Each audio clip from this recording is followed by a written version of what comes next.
All right, let's jump right in. Think about it. Our lives, they're all guided by stories. Seriously. We might call them plans or beliefs or even our identity, but what they really are maps. They're these maps we draw for ourselves to try and make sense of this incredibly complex world out there. And these stories we tell ourselves, they are so important. They're not just some daydream. They literally define the world for us.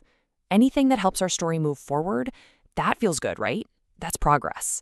But anything that gets in the way, well, that feels bad. It's an obstacle.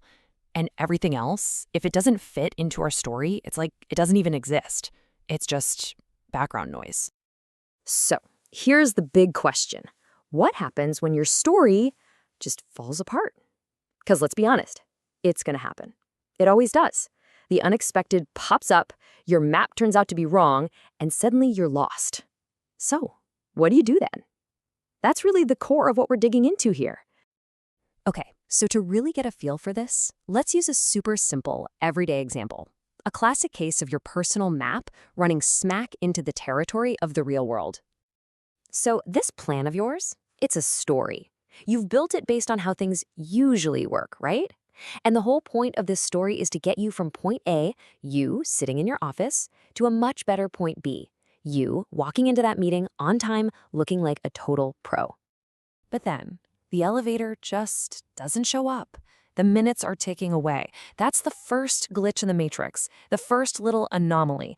And what happens inside you? You can feel it, right? Your heart starts beating a little faster. Maybe your palms get a bit sweaty.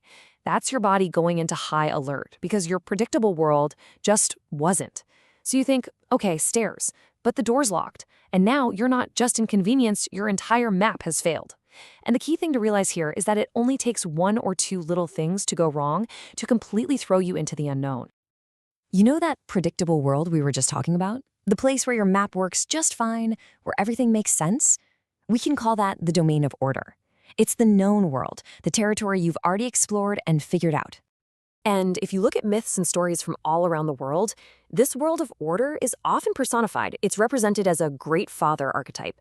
Think of it as culture, tradition, law, all the structures that keep things from falling apart. It's protective, it gives us security. But, and this is a huge but, if that order becomes too rigid, too unbending, it can turn into a tyrant, basically crushing any new ideas or anything that doesn't fit the established rules. Now, on the complete opposite side of the coin from order, you have the domain of chaos. This is, well, it's everything you don't know. It's the great unknown. And it's the source of everything new, but also the source of every possible threat. So, naturally, this domain has its own archetype, the Great Mother. Just think about nature itself. It gives birth to everything, right? But it also destroys everything. The Great Mother represents that infinite, raw potential. She's both creative and nurturing, but she can also be completely overwhelming and destructive. She's the mystery that everything comes from. So what you're seeing here is the fundamental push and pull of everything. We absolutely need the security and predictability of order. Without it, life is just terrifying and overwhelming. But we also need the novelty and potential that comes from chaos. Without that, we just stagnate and nothing would ever change.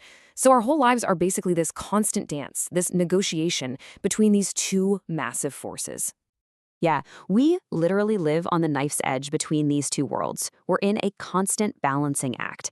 And that brings up maybe the most important question there is.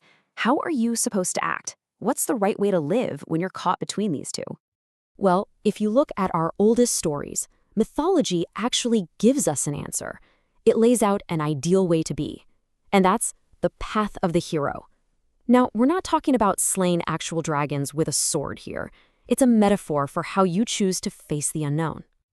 See, the hero is the one who has the courage to say, you know what, my map is wrong. There's something out there I don't get.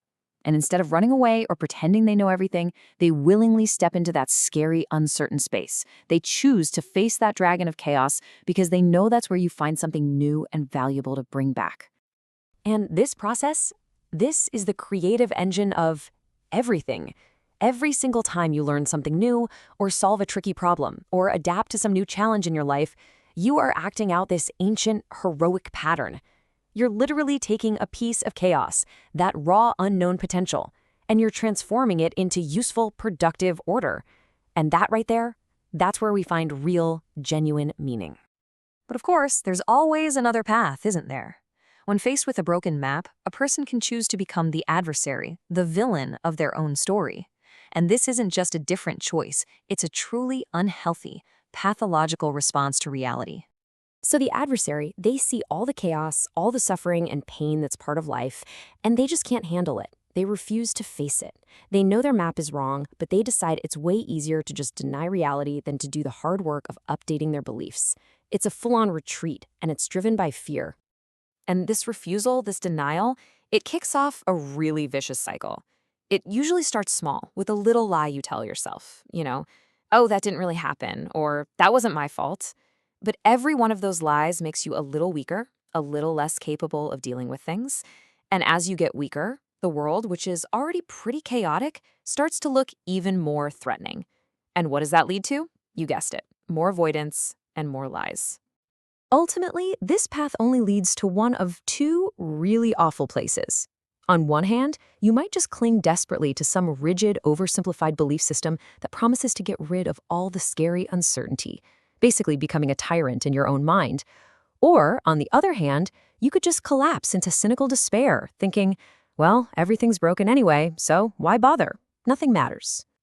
Okay, so let's bring all of this right back home, down to the personal level. Because this huge mythological drama, this whole story of order, chaos, the hero, the adversary, it's not just some abstract idea from an old book. No way. It's the fundamental choice that you personally face every single day. So what does all this mythic stuff actually mean for you, right here, right now? It means realizing that these huge ancient patterns are playing out in the tiny little details of your own life, all the time. And here's a hard truth, one that nobody gets to avoid.